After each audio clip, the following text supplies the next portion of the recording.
Ciao, homie. The 2021 Rogue Invitational Inver stones have come to a completion, and we have the results for you. So the Inver stones, the original ones in Scotland, were formed by a river, so they're kind of very smoothed out but not perfect spheres, a little bit more oblong. A couple of them have sort of a flat side to them. So they present a unique challenge that is neither a spherical atlas stone nor is it a natural stone with edges on it and places to grab it.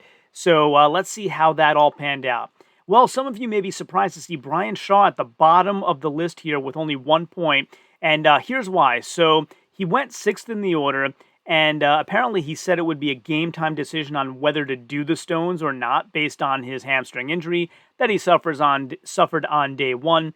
And he ended up just walking up to the stone slowly, kind of rolling it around a little bit, and putting his hands up in the air to call it, so that universal sign of I'm done sort of thing. And then he kind of went into a speech where he thanked and addressed the crowd, which I don't know, maybe I would have argued should have been done after the event was over. So he did it in the middle of the event. As I said, Bryant went 6th, so there would have been 4 other guys to still compete. And, you know, the whole world of fans and other competitors respect Bryant immensely, so I'm sure nobody had a problem with it. I just thought it was, and it was all positive stuff he was saying, thanking the crowd and the new fans and all that.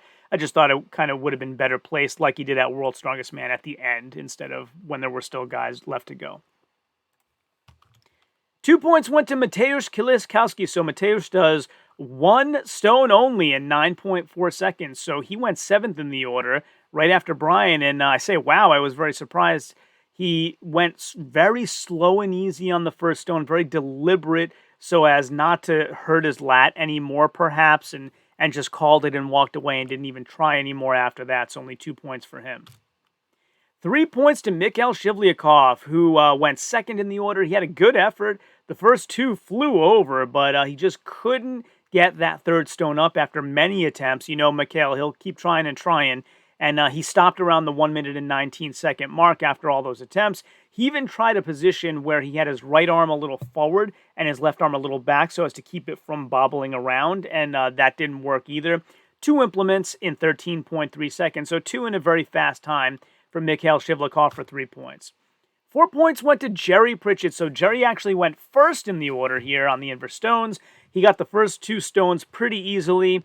No tacky was allowed here, so the 3rd one at 365 pounds gave him some trouble after multiple attempts, and he had tacky towels, so tacky towels were allowed, and they're nowhere near as effective as actual tacky, but he was using those. He had one dangling from each side of his belt, so he kept trying to get some more grip there, but it just seemed like an issue of how to grab it in a position that was ideal rather than injury-based, so he may have been suffering some sort of pain, but it just looked to me more of, how can I grab this in the ideal way? And that's really what seemed to give him trouble.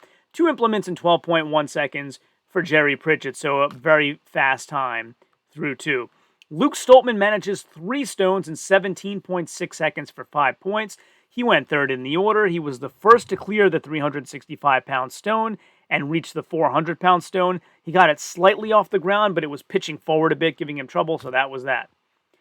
6 points go to Alexey Novakov, so he went 8th in the order. He only needed 2 stones to stay in 3rd place overall, so the question was, will he try for his best or try for just enough to stay in his placing? So he ends up trying his best, so he ends up doing 4 stones in around 64.5 seconds. We didn't see an exact time. He was examining the stones ahead of time, as is his way. We've seen him do that with Atlas stones as well, and same thing here. So 4 stones for him. 7 points go to Rob Kearney. So Rob ends up doing 4 stones much faster in 33.4 seconds. He went 4th in the order, got the first 3 stones in less than 20 seconds. He was the first man to get the 400-pound stone over, and it looked easy. I'll pop up a picture here for you. And he was able to flip it into his lap with the flat portion away from him, I noticed. So that particular stone has a flat part to it. So if you can kind of pick it up and flip it, you then have a flat portion where your hands can sort of position themselves much more easily. It works for me for natural stones in the forest as well, although my stones are way lighter than that. But I noticed the same thing. If I can get into a position where I can brace it against my body and get my hands in a good position, it's way, way, way easier. So great positioning, great technique for Rob. He actually lapped the 420, but couldn't get it over.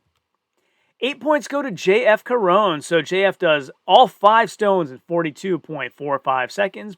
He went 5th in the order, and he was the first man to lift all 5 stones. All of them actually looked easy to me. A few different perfect techniques I noticed. So he did like probably 4 different things really well that contributed to this run. So 1, his forearms were perfectly squeezed. There was no gap in between, and it helps that he has giant, strong forearms, but he had a perfect squeeze on the side of the stones.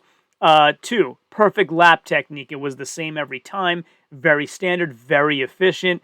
3, he timed his tacky towel usage at the perfect time. So he had them like Jerry, one hanging off each side of his belt, but he didn't use them till he needed to. And when he used it, he grabbed it, went like this and discarded it. And then went on to the next stone, grabbed that one like this and discarded it. It was like he had perfectly planned the timing of even how to use the tacky towels. So that was quite amazing. And then the last kind of technique that I think he used that was really good is when he was going to put it over, he used his massive chest to bump it over as well instead of putting it all on his arms and shoulders.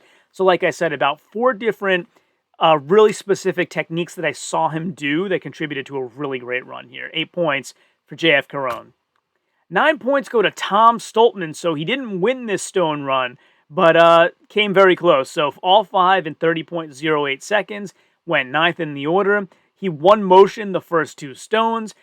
He had a very fast run, so he moved ahead of JF Carone by the time he made his run, and they may have adjusted his time after because Strongman Archive said 29:16 at the time that I saw this. Strongman Archives may be updated now, but 30.08 is what we're seeing. And then we have the winner of the Inver Stones, Martins Litzis, who does it in 23.53 seconds, all 5 stones.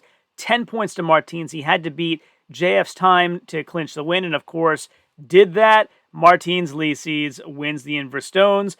And that's how the Inver Stones over Hitching Post shook out at the 2021 Rogue Invitational Strongman Contest. Let's have a look at the overall standings and podium finishers by clicking here.